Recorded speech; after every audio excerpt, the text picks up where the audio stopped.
Hi guys, and thank you for joining me for another video. Today I'm going to be cleaning out Brooke's cage. Brooke is my female Syrian hamster. I'm also going to be attempting to give her a bit of a Valentine's Day theme at the same time. I don't know how well that'll work out, but I've got a couple of items ready that I think would look good for a kind of themed cage.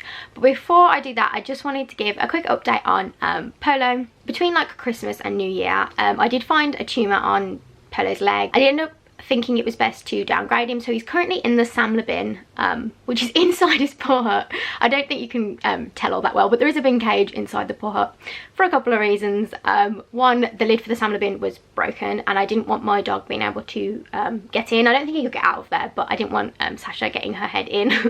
And obviously there's still a lid on the paw hut, so that's why he's in there. And also I didn't have any other surface to put him on, and I was hoping he was going to be able to go back into the full-sized paw hut at some point. However, it doesn't look like that's super likely. He won't be getting like a themed cage or anything because his cage is sort of just catered to what's best for him at the moment.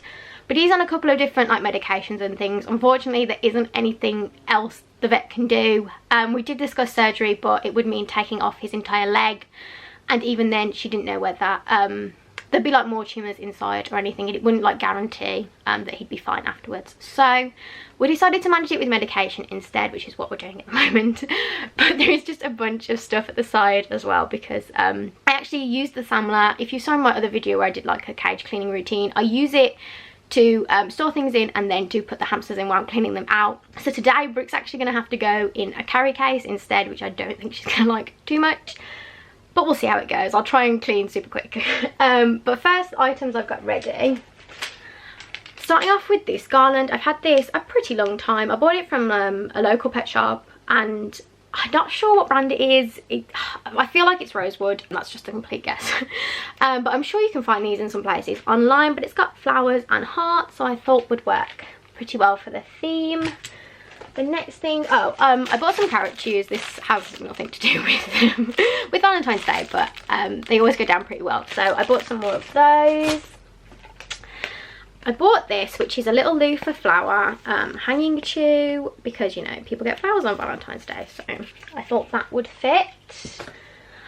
Same reason I bought the sweet chews, because people get like sweets and chocolates as gifts, and I've actually used these quite a bit and they always seem to go down pretty well, so I thought they'd work for the theme. And one thing I haven't bought before actually is these, because I was doing my shopping online. I saw these and I think they're online only, but they're actually a KT brand, and it's some chews. They are dyed with vegetable dyes, so completely safe.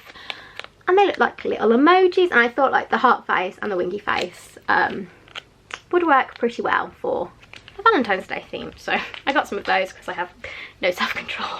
A couple of things I've got out. I have this heart-shaped glass bowl, and I have actually put Brooke's name on it as well, so that should look good. And I do have left some of this bedding. So this is the Carefresh confetti, and it's just like the colours I thought would fit.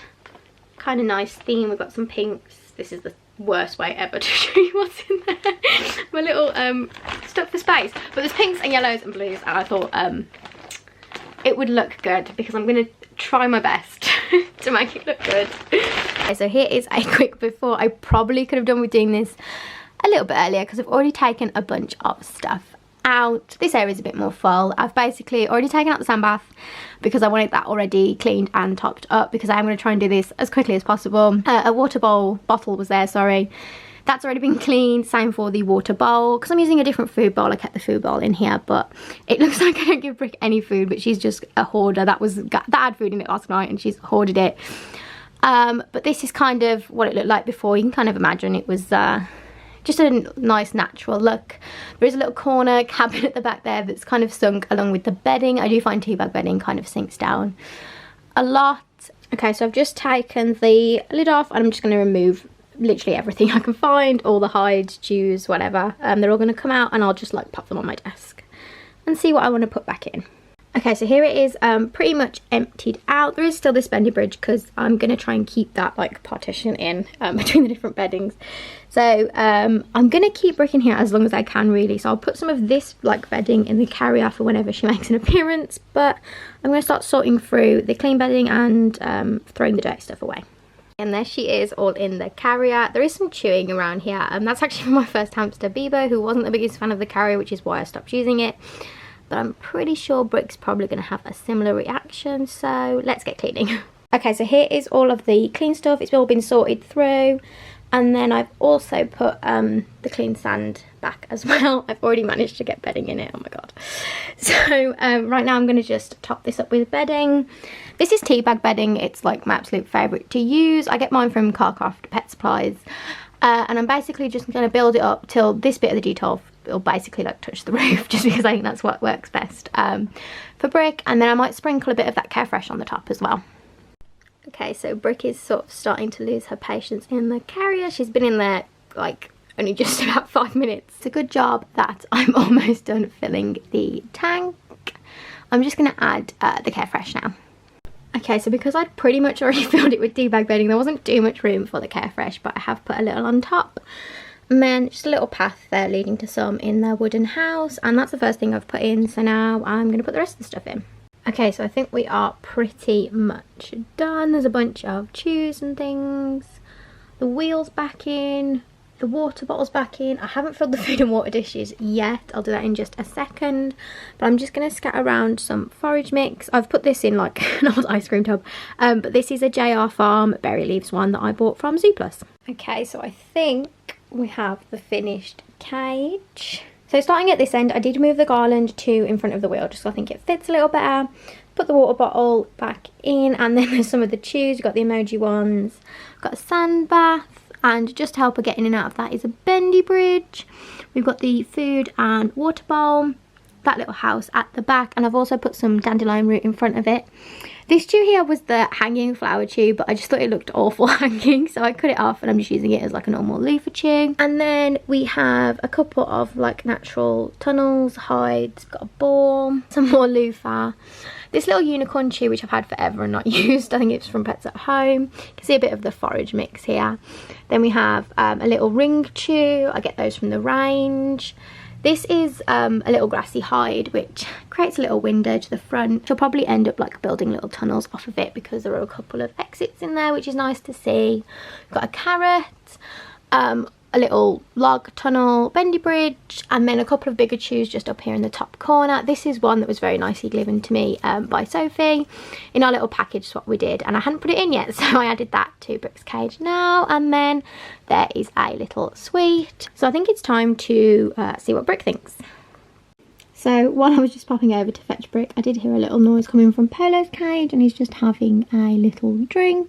One of the things I have done is just include a water bottle instead of the bowl. He would normally have both, but I didn't want him getting like his leg wet or anything. You can't see it from this angle, but his tumor is on one of his back legs. While we're here, here's just a quick overview of his simplified cage. And as you can see, he's doing okay.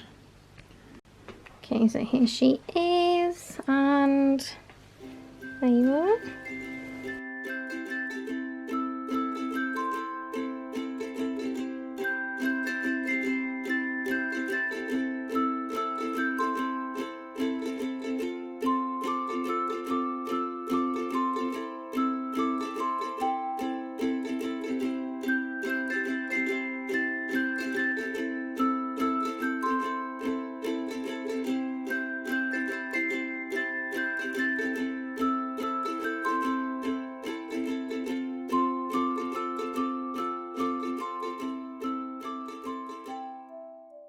Quickly before I finish the video, I wanted to show you something that I've been doing recently, and for the past few months now I've been selling cage stickers on Etsy, and I just wanted to show you some examples of them. You might have noticed earlier I used this one for Brick. So this one I just did for Valentine's Day, but I have some other ones too. There are ones on clear backgrounds, black backgrounds, white backgrounds. There's a bunch of different colours and fonts to choose from, and one of my personal favourites is this holographic one here.